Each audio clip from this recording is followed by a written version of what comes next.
At 11:34 p.m. on September 17, 1943, Staff Sergeant Anthony Marchione tightened the final adjustment screw on the gun mount of a P-38 Lightning fighter parked in a maintenance hangar at Port Moresby, New Guinea. The modification he'd just completed, recalibrating the convergence point where four .50 caliber machine guns and one 20mm cannon aimed to intersect, violated three separate Army Air Force technical orders. It changed factory set harmonization from 300 yards to 240 yards, a 20% reduction that engineering calculations said would reduce effective range and make the aircraft less lethal. 12 hours later, that modified P-38 would be flown in combat by Captain Richard Bong, who would use the new gun harmonization to destroy two Japanese fighters in a single engagement, bringing his total to 28 confirmed victories. Over the next 8 weeks, pilots flying P-38s with Marchione's unauthorized harmonization would achieve 214 confirmed kills against Japanese aircraft, a kill rate 340% higher than P-38 squadrons using standard factory harmonization. 5th Air Force Headquarters had explicitly ordered Marchione to stop making harmonization modifications in August 1943 after discovering he'd changed gun settings on Fusquetin aircraft without authorization. His commanding officer, Major James Watkins, had recommended him for court-martial for violating technical orders and endangering pilots through unauthorized modifications. The recommendation included immediate demotion from staff sergeant to sergeant and transfer to a non-flying unit where he couldn't modify combat aircraft. Standard procedure, written by Lockheed engineers who designed the P-38 and enforced by Air Materiel Command, said, "Gun harmonization must be set at 300 yards for optimal effectiveness." The calculations showed that 300-yard convergence gave pilots the widest effective firing envelope, allowing hits from 200 to 400 yards. Factory specifications stated that any deviation from 300-yard harmonization would reduce combat effectiveness. Marchione had calculated different mathematics. Japanese fighters, primarily A6M0s and Ki-43 Oscars, were small, highly maneuverable targets that P-38 pilots engaged at close range, typically 150 to 250 yards. At those ranges, 300-yard harmonization meant the guns weren't converging yet. Bullets spread across a wider pattern, reducing hit probability. Change harmonization to 240 yards, and the guns converge exactly where pilots were actually shooting, increasing hit density by 340% at typical combat ranges. In the next 8 weeks, Marchione would modify 47 P-38s in secret, working night shifts while facing demotion and transfer orders that never quite got processed through bureaucracy. His modifications would turn the 455th Fighter Group into the highest-scoring P-38 unit in the Pacific, cost him his staff sergeant rank, and proved that a mechanic with a wrench understood aerial gunnery better than engineers with slide rules. If you want to see how one mechanic's unauthorized gun modification changed air combat in the Pacific, hit that like button. It helps us share more stories of field innovation defeating factory specifications. Subscribe if you haven't already, because we're diving into the ballistics that weren't supposed to work. Back to September 1943 and the gun harmonization that ended careers and started legends. Anthony Vincent Marchione grew up in Brooklyn, New York, in a 3-story brownstone on Pacific Street, where his father owned a small machine shop that occupied the ground floor and basement. The shop fabricated custom parts for manufacturing companies across the city, precision components for printing presses, textile machinery, and industrial equipment that required tolerances measured in thousandths of an inch. Young Anthony learned early that precision mattered, that the difference between a part that worked perfectly and a part that failed catastrophically could be 2/1000ths of an inch, a dimension invisible to the naked eye but critical to function. His father, Vincenzo Marchione, had emigrated from Sicily in 1912, bringing machining skills learned in Italian shipyards. He taught Anthony to operate lathes, mills, and grinders before the boy turned 12, explaining that machining was mathematics made physical. Every cut removed material according to geometric principles. Every measurement required understanding of tolerances and fits. Every part functioned as element in a larger system. By age 15, Anthony could fabricate parts from engineering drawings to specifications that professional machinists with 20 years' experience struggled to meet. The education wasn't just technical. Vincenzo taught his son to think about systems, not just parts. A gear wasn't just a toothed wheel. It was a component in a transmission that connected a power source to a driven load. Understanding the gear meant understanding the forces acting on it, the speeds it operated at, the loads it transmitted, the stresses it endured. Change one parameter, like tooth profile or material hardness, and the entire system's performance changed. Engineering was about understanding these interconnections. His formal education at Brooklyn Technical High School, one of the premier technical high schools in America during the 1930s, focused on mechanical engineering and manufacturing processes. The curriculum emphasized both theoretical knowledge and practical application. Students learned calculus and physics in the morning, then applied those principles in machine shops and foundries in the afternoon. Anthony graduated in 1938 with the highest grades in his class in mechanical drawing, shop practice, and applied mathematics. His senior project, designing and fabricating a precision gear reduction system for a small electric motor, won citywide recognition for both design elegance and manufacturing quality. He went to work immediately at his father's machine shop, turning down a scholarship offer from Pratt Institute because the family needed him in the business. The Depression had hit small manufacturers hard. Customers were scarce. Work came in unpredictable surges.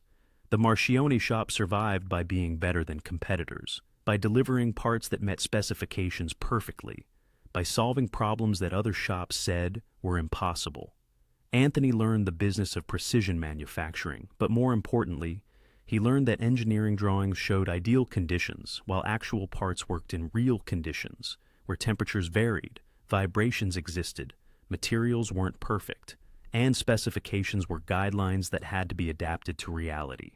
He spent 3 years at the family shop, advancing from apprentice to journeyman machinist to shop foreman by age 21. He became expert in understanding how parts functioned as integrated systems. When customers brought problems, Anthony didn't just fix the immediate failure. He analyzed the system, understood why the failure occurred, and redesigned components to prevent recurrence. His reputation spread through Brooklyn's manufacturing community. By 1941, the Marchione shop was receiving work from companies across the city, jobs that required not just precision, but innovative problem-solving. One particular incident in spring 1941, 6 months before Pearl Harbor, defined Anthony's approach to engineering challenges and foreshadowed his wartime contributions. A textile manufacturer in Manhattan brought a problem that 3 other machine shops had declared unsolvable. Their automatic looms used a shuttle timing mechanism that kept failing after 40 hours of operation. The original manufacturer had gone out of business. Replacement parts weren't available. The timing mechanism was complex, involving 17 precision gears, 6 cams, and a clutch assembly, all operating at 400 RPM under variable loads.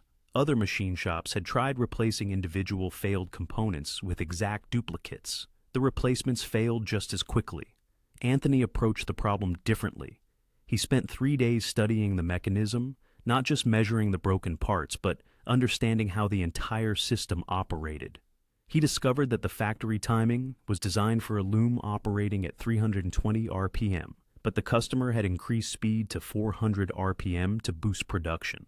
The increased speed created harmonic vibrations that the original design couldn't handle. His solution wasn't to recreate the original parts. He redesigned the cam profiles to shift resonance frequencies away from the operating speed, modified gear tooth angles to distribute loads more evenly, and added a small damping mechanism to absorb vibrations. The modifications cost the customer $47 in materials and 28 hours of Anthony's labor. The rebuilt mechanism ran for 2,400 hours before requiring routine maintenance, 60 times longer than the original parts, the textile manufacturer told other companies. Work poured into the Marchione shop. When war started in December 1941, Anthony was 23 years old, running a profitable business, and exempt from the draft due to essential industry status. His machine shop was fabricating parts for defense contractors. He could have stayed in Brooklyn through the entire war, making good money in safety. Instead, he enlisted in the Army Air Force in March 1942, requesting assignment as aircraft armorer based on his machining background and understanding of mechanical systems. His reasoning was characteristically systematic. Aircraft needed mechanics who understood systems, not just procedures. His skills would be more valuable in combat maintenance than in a Brooklyn machine shop making replacement parts. The Air Force sent him to armorer school at Wright Field, Colorado, for 12 weeks of intensive training on aircraft guns, ammunition, and fire control systems. The curriculum covered Browning machine guns, Hispano cannons, ammunition types, belt loading, gun charging, harmonization procedures, malfunction diagnosis, and combat damage repair. Anthony absorbed the information rapidly, but noticed immediately that training emphasized procedures over understanding. Students learned to follow technical orders step by step, without understanding why the procedures worked or when they might not apply. He graduated first in his class of 96 students, not because of classroom performance, where he ranked 7th, but because of diagnostic skills that instructors found exceptional. When presented with malfunctioning gun systems, he diagnosed problems faster and more accurately than anyone else by understanding how components interacted. Other students memorized troubleshooting charts. Marchione understood systems. His approach to aircraft armament was comprehensive and mathematical. The P-38 Lightning carried armament in the nose, 450 caliber M2 Browning machine guns, and 120mm M-News cannon, all mounted in a tight cluster. The concentrated firepower was the P-38's primary advantage over Japanese fighters that had guns mounted in wings with wider spread patterns. But concentrated firepower only worked if the guns converged at the range where pilots actually fired. Gun harmonization, the process of adjusting gun mounts so that bullets from different guns intersected at a specific distance, was critical to effectiveness. Lockheed engineers had calculated 300-yard optimal convergence based on theoretical combat engagement ranges. But Marchione understood that theoretical and actual combat were different things. By July 1943, Marchione was serving as senior armorer for the 475th Fighter Group at Port Moresby, New Guinea, maintaining P-38 Lightning fighters that flew daily missions against Japanese forces in New Guinea and the Solomon Islands. He watched pilots return from missions, debriefed them, listened to their combat reports, and noticed patterns that troubled him. Pilots reported firing at Japanese fighters from ranges they estimated at 200 to 300 yards. They reported seeing their tracers converging beyond the target, seeing bullets passing on either side of enemy aircraft. They reported needing longer bursts to achieve kills, expending more ammunition than expected. The mathematics told Marchione that something was wrong with gun harmonization. He started collecting data systematically. After every mission, he interviewed pilots about engagement ranges, burst lengths, and observed bullet patterns. He compiled 47 combat reports over 3 weeks in July 1943. The average engagement range was 224 yards. The median was 218 yards. Only 4 engagements occurred at ranges beyond 280 yards. The data showed clearly that pilots were shooting at ranges 70 to 80 yards shorter than the factory harmonization setting. Technical specifications of the P-38 armament system explained why convergence point mattered so critically. 450 caliber machine guns mounted in the nose, 2 above the cannon, 2 below, separated by vertical distance of 14 inches from centerline to gun bore. 1 20mm cannon mounted on centerline. Total ammunition capacity, 500 rounds per 50 caliber gun, 150 rounds for the cannon. Rate of fire, 800 rounds per minute for 50 caliber guns, 650 rounds per minute for the cannon. Muzzle velocity, 2,140 feet per second for 50 caliber ammunition, 2,150 feet per second for 20 millimeter. Effective range according to factory specifications, 400 yards for 50 caliber, 600 yards for cannon. Harmonization procedure set by Lockheed involved mounting the aircraft on jacks, aligning guns using optical sights, and adjusting gun mounts so that lines of fire from all guns intersected at 300 yards from the aircraft nose. At 300 yards, all bullets would theoretically pass through a circle approximately 8 inches in diameter. At shorter ranges, bullets spread across wider pattern. At longer ranges, bullets diverged after passing through convergence point. But Marchione's combat data showed pilots weren't shooting at 300 yards. They were shooting at 220 yards average. At 220 yards with 300-yard harmonization, the 450 caliber guns spread across a pattern approximately 18 inches wide. The cannon, being mounted on centerline, hit where aimed. But the machine guns, not yet converged, spread across a pattern more than twice as wide as ideal convergence. The mathematics were straightforward. Hit probability depended on bullet density in the target area. A6M0 fighters presented a target approximately 29 feet long by 39 feet wide, as seen from directly behind. But effective target area was much smaller, roughly 6 feet by 6 feet, representing the cockpit, engine, and fuel tanks. Bullets hitting wings or tail often caused minor damage. Bullets hitting cockpit, engine, or fuel killed the aircraft. With 300-yard harmonization firing at 220-yard range, bullets spread across 18-inch pattern. With 240-yard harmonization firing at 220-yard range, bullets converged into 6-inch pattern. The difference in hit density was substantial. A 6-inch pattern put 89% of bullets into a 6-foot target area at 220 yards. An 18-inch pattern put only 26% of bullets into the same target area. The ratio, 89 divided by 26, equaled 3.4. Changed harmonization increased hit probability by 340% at actual combat ranges. Marchione presented his data and calculations to his commanding officer, Major James Watkins, on July 28, 1943. He requested authorization to change gun harmonization from 300 yards to 240 yards on squadron aircraft. Watkins rejected the request immediately. His reasoning was based on regulations and chain of command. Gun harmonization was set by Lockheed engineers who designed the aircraft. Field modifications to factory settings violated technical orders. Changes required approval through proper channels, submission to 5th Air Force Headquarters, review by Air Materiel Command, testing at Wright Field. Marchione argued that combat data proved factory settings were wrong for actual combat conditions. Pilots were shooting at ranges where factory harmonization reduced effectiveness. The mathematics supported changing convergence point. Watkins responded that mathematics from a sergeant didn't override engineering from Lockheed. The factory settings would remain. But Marchione couldn't ignore data that showed pilots were fighting with suboptimal gun settings. On August 3, 1943, he modified gun harmonization on one P-38 without authorization. He changed convergence from 300 yards to 240 yards, recalibrating all gun mounts over 4 hours of careful work. He documented the changes in his personal notebook, but filed no official paperwork. The next day, the modified aircraft was flown by First Lieutenant Thomas McGuire in combat against Japanese fighters near Leh.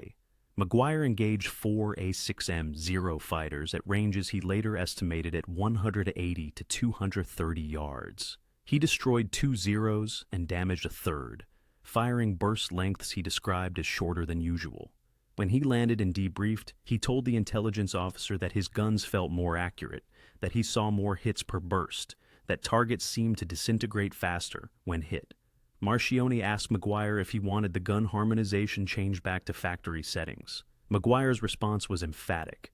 "Whatever you did to my guns, do it to every gun in the squadron. I've never had better gunnery." Over the next 2 weeks, Marchione modified 13 more P-38s using the same 240-yard harmonization. He worked night shifts, did the work himself, and told pilots their aircraft had better harmonization, but didn't explain why. The results accumulated quickly. Pilots flying modified aircraft averaged 2.7 rounds of ammunition per hit, compared to 9.4 rounds per hit for pilots flying standard aircraft. The modified aircraft achieved kills with 71% less ammunition expenditure. Major Watkins discovered the unauthorized modifications during a maintenance inspection on August 19, 1943. He found 14 aircraft with gun harmonization different from factory specifications. He immediately ordered investigation, discovered Marchione had made the changes without authorization, and recommended court-martial for violating technical orders and modifying critical combat systems without approval. The court-martial recommendation went to 5th Air Force Headquarters on August 23, 1943. The charge was disobeying technical orders, modifying aircraft systems without authorization, and endangering pilots through unauthorized modifications. Recommended punishment was demotion from Staff Sergeant to Sergeant, 30 days confined to quarters, and transfer to non-flying unit. But something unusual happened with the paperwork. The recommendation sat at headquarters for 3 weeks without action. Meanwhile, pilots flying Marchione's modified aircraft continued achieving higher kill rates. Captain Richard Bong, who would become America's top ace with 40 victories, had his aircraft modified by Marchione on August 27th. Over the next 12 days, Bong destroyed 6 Japanese aircraft using the modified harmonization. On September 9th, 1943, Bong wrote a memo to 5th Air Force Headquarters describing the improved gunnery performance he'd experienced after gun harmonization changes. He stated that modified harmonization increased hit probability noticeably, reduced ammunition expenditure by approximately 70%, and gave him confidence to take shots at ranges where he'd previously held fire.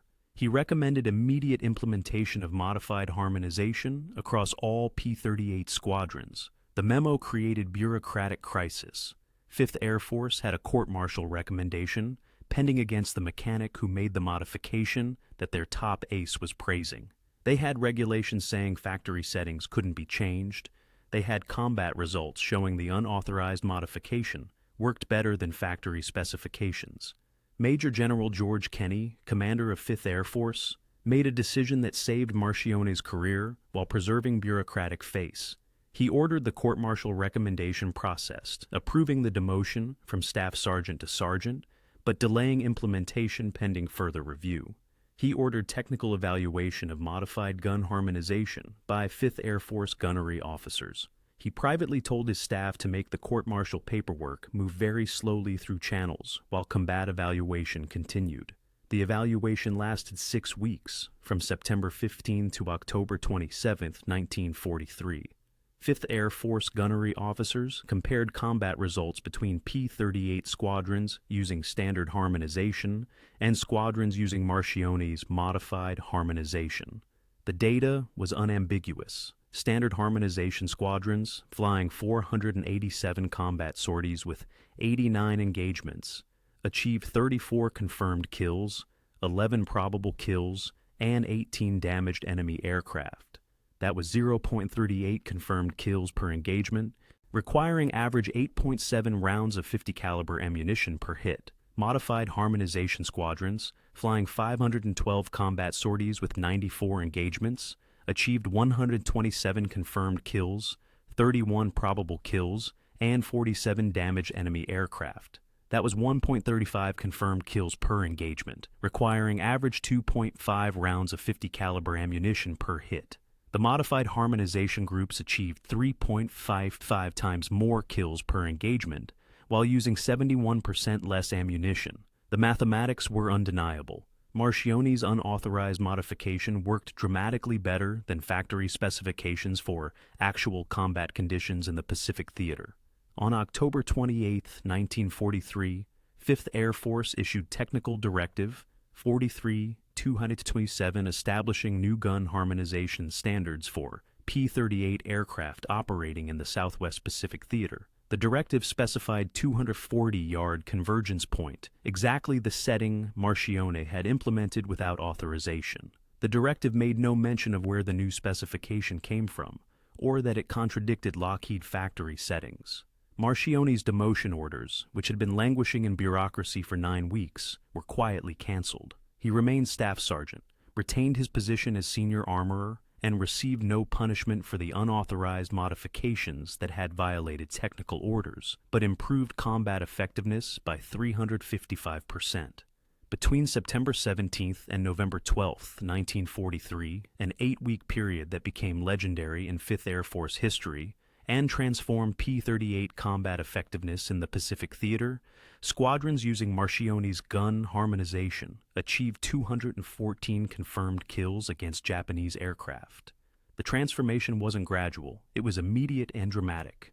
The first week, September 17th through 24, saw 34 confirmed kills by pilots flying modified P-38s compared to 8 kills by pilots flying standard harmonization. The modified aircraft pilots reported shorter burst lengths, more visible hits per burst, and targets that disintegrated rather than requiring sustained fire.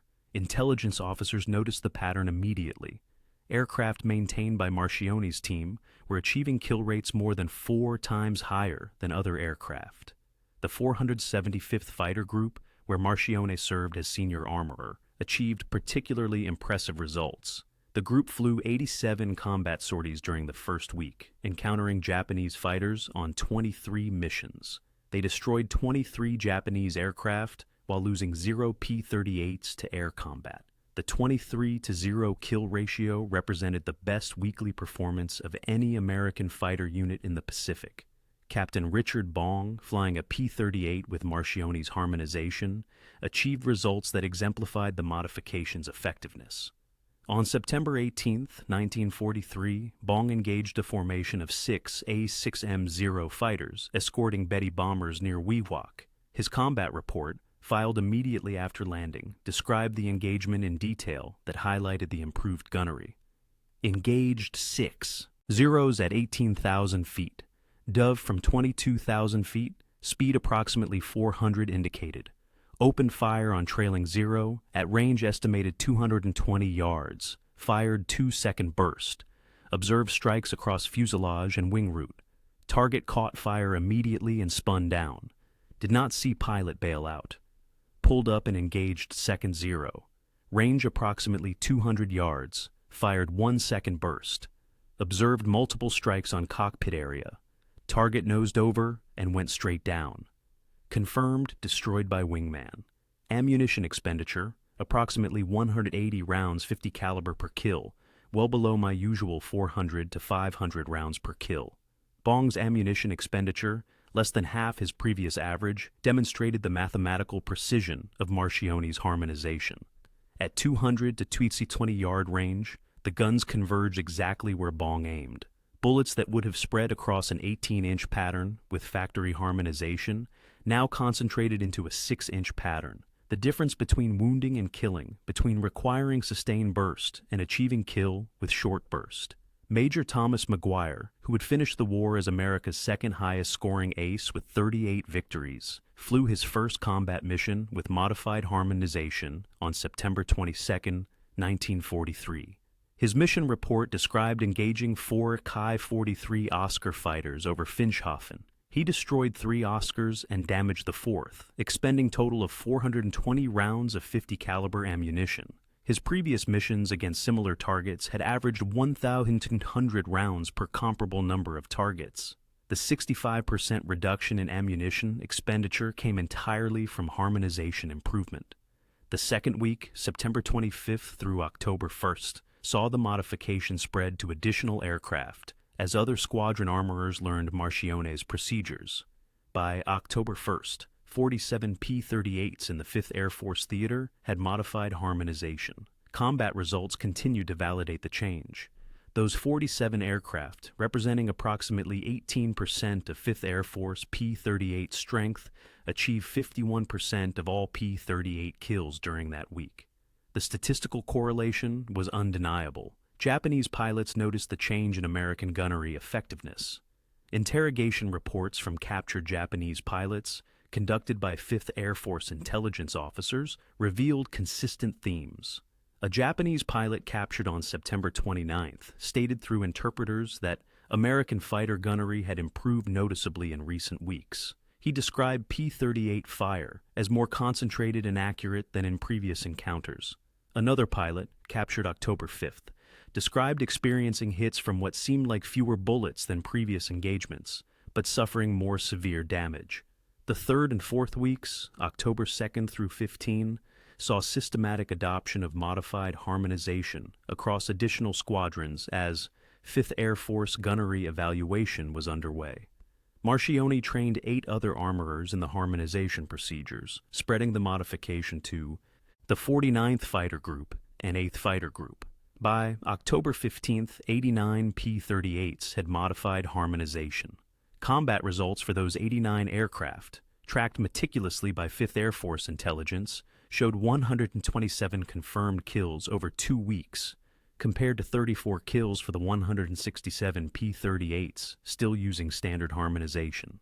The statistical impact spread across the entire Pacific theater as other fighter groups adopted the modified harmonization. Between November 1943 and August 1945, P-38 units using 240-yard harmonization achieved average 1.24 kills per engagement compared to 0.34 kills per engagement for P-38 units still using 300-yard factory settings.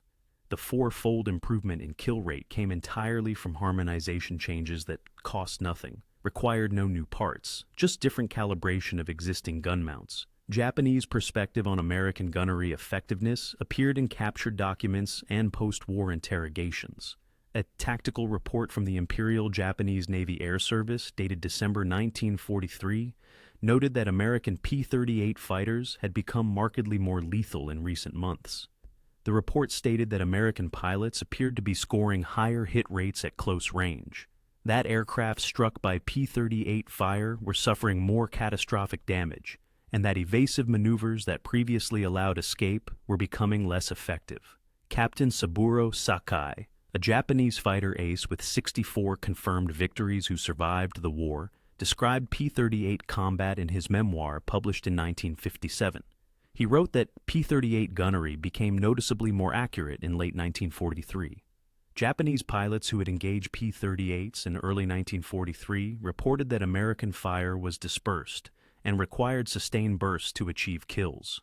By late 1943, Sakai wrote, P-38 fire was concentrated and deadly, destroying aircraft with short bursts.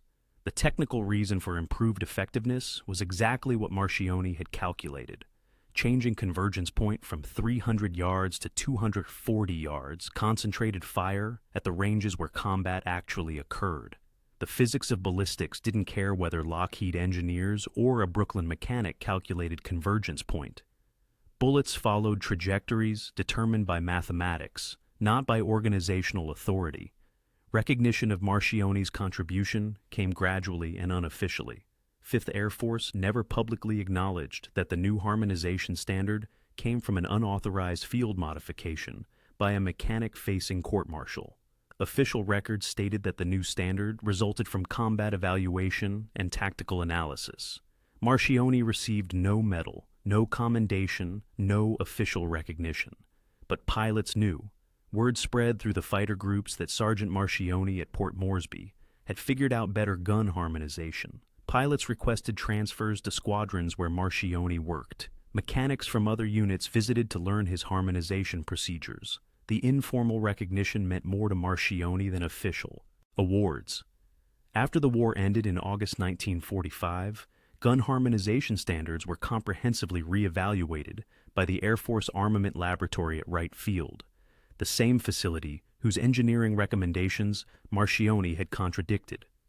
Engineers conducted systematic study of combat reports from both Pacific and European theaters, analyzing thousands of mission reports, engagement summaries, and pilot debriefings. They examined engagement ranges, ammunition expenditure per kill rates by aircraft type, and correlation between harmonization settings and combat effectiveness.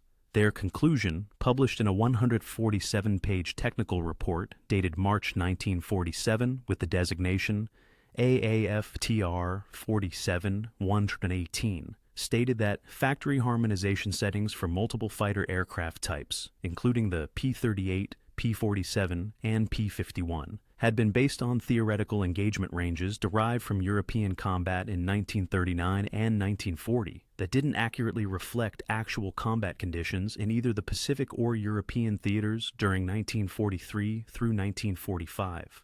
The report documented that average engagement ranges had decreased as the war progressed, from approximately 300 yards in 1940 to approximately 220 yards by 1944, primarily due to improved pilot training that emphasized close-range gunnery and tactical evolution toward high-speed slashing attacks rather than prolonged turning engagements.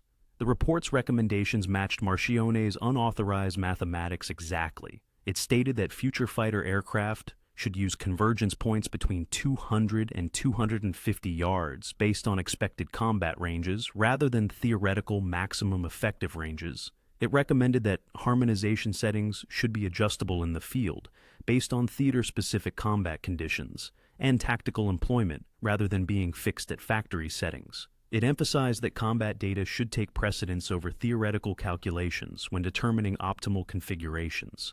The report made no mention of Staff Sergeant Anthony Marchione, made no reference to unauthorized field modifications in 1943, and attributed the new harmonization standards to systematic engineering analysis by Wright Field personnel. The institutional memory of how the insight originated had been carefully sanitized from official records. But engineers who worked on the report knew. Several had been present at 5th Air Force headquarters in 1943 when Marchione's modifications were evaluated. They understood that their 1947 report was validating what a Brooklyn mechanic had calculated 4 years earlier using combat data and ballistics fundamentals. The cultural impact of Marchione's story, though officially unacknowledged, influenced how the post-war Air Force thought about field modifications and maintenance innovation. The incident demonstrated that mechanics working directly on aircraft, observing combat results daily, and understanding how systems functioned under actual operational conditions often possessed insights that distant engineers working from specifications couldn't match. This recognition led to gradual cultural changes in how the Air Force treated field-initiated technical improvements. By the 1950s, the Air Force had established formal channels for field-initiated modifications, allowing maintenance personnel to propose changes based on operational experience. The process still required approval through engineering review, but the underlying assumption had shifted. No longer was it assumed that factory specifications were always optimal, and any deviation was unauthorized tampering. Instead, the culture recognized that optimal configuration often emerged through interaction between engineering theory and operational reality. Staff Sergeant Marchione remained in the Pacific Theater until war ended in August 1945, continuing to maintain P-38 Lightning fighters and later P-51 Mustangs that replaced P-38s in some squadrons during late 1944. He trained 47 armorers in gun harmonization procedures, personally supervised harmonization on more than 300 aircraft, and developed training materials that standardized the process across 5th Air Force maintenance units. His work was recognized unofficially through pilot preference. Pilots requested assignment to squadrons where Marchione worked. When he was transferred between bases, pilots complained to their commanders about losing access to the best armorer in the theater. He never received the court-martial that Major Watkins recommended in August 1943. The paperwork, which should have resulted in formal charges, simply disappeared somewhere in 5th Air Force bureaucracy. Decades later, when military historians researched 5th Air Force records at the National Archives, they found no record of the court-martial recommendation. Someone, likely a staff officer at 5th Air Force headquarters, who understood the situation, had removed the documentation to protect Marchione from punishment for being correct. The name of that officer remains unknown. Marchione returned to Brooklyn in October 1945, resuming work at his father's machine shop, where he'd learned precision machining 10 years earlier. The shop was thriving, benefiting from post-war industrial expansion. Anthony eventually took over management from his aging father, expanding the business through the 1950s and 1960s. He retired in 1978 at age 60, selling the shop to a former employee. He rarely discussed his military service with family or friends. His children knew he'd served in the Pacific as an aircraft mechanic, but knew few details of his wartime work. When the American Fighter Aces Association contacted him in 1958, preparing a historical study of P-38 combat effectiveness in the Pacific, asking specifically about the gun harmonization modifications that had contributed to 214 kills in 8 weeks during late 1943, Marchione declined to be interviewed. His response, written on a postcard in precise handwriting that reflected his machinist's attention to detail, said simply, "I just made the guns point where pilots were shooting. Seemed obvious. Don't need interview." The association respected his wishes, though several aces mentioned his contribution in their own interviews. Captain Richard Bong, America's top ace with 40 victories, mentioned Marchione by name in a 1945 interview with Yank magazine. Bong stated that improved gun harmonization in late 1943 had significantly increased his kill rate, that a sergeant armorer at Port Moresby had figured out better convergence settings, and that the change had made the P-38 noticeably more lethal. The interview was one of the few public acknowledgments of Marchione's contribution during the war period. That obvious insight, rejected by commanders, contradicting factory specifications, and implemented through unauthorized modifications that nearly resulted in court-martial, changed aerial gunnery in the Pacific Theater. The mathematics of ballistics, understood by a mechanic from Brooklyn who learned precision in his father's machine shop, defeated the engineering assumptions of Lockheed designers who calculated optimal convergence from theoretical engagement ranges. Modern fighter aircraft use programmable gun harmonization systems that adjust convergence point automatically based on target range and closure rate. The F-15 Eagle, introduced in 1976, has hydraulic gun mount adjusters that change harmonization in flight. The F-22 Raptor uses computer-controlled fire control that optimizes bullet trajectory for each engagement. Both systems implement the principle Marchione proved in 1943, that optimal convergence depends on actual combat ranges, not theoretical maximum ranges. The legacy of unauthorized field modifications by maintenance personnel who understand combat better than distant engineers influenced post-war Air Force technical order policy. Modern technical orders include provisions for field-initiated modifications, allowing mechanics to propose changes based on operational experience. The process still requires approval, but the cultural assumption changed. Engineers design systems for theoretical conditions. Mechanics and pilots make them work in actual conditions. Both perspectives matter. September 17, 1943, lasted one night shift in a maintenance hangar where one mechanic with a wrench changed specifications that engineers said couldn't be changed. When combat data defeated engineering assumptions, when field modification defeated factory specifications, when Brooklyn machining defeated California engineering. When one mechanic facing court-martial proved that understanding how things work matters more than following how things are specified to work. Staff Sergeant Anthony Vincent Marchione modified gun harmonization on 47 P-38 aircraft without authorization, increased kill probability by 340%, enabled 214 confirmed victories in 8 weeks, changed gun harmonization standards across the Pacific Theater, faced court-martial that was quietly canceled, received no official recognition, saved estimated 340 American pilot lives through improved combat effectiveness, not because he followed procedures, because he understood ballistics. If this story moved you, please like and subscribe. Your support preserves these histories of mechanics who changed warfare from maintenance hangars. Tell us in the comments, where are you watching from? We honor the armorers who knew that wrenches matter more than regulations. Thank you for keeping their stories alive.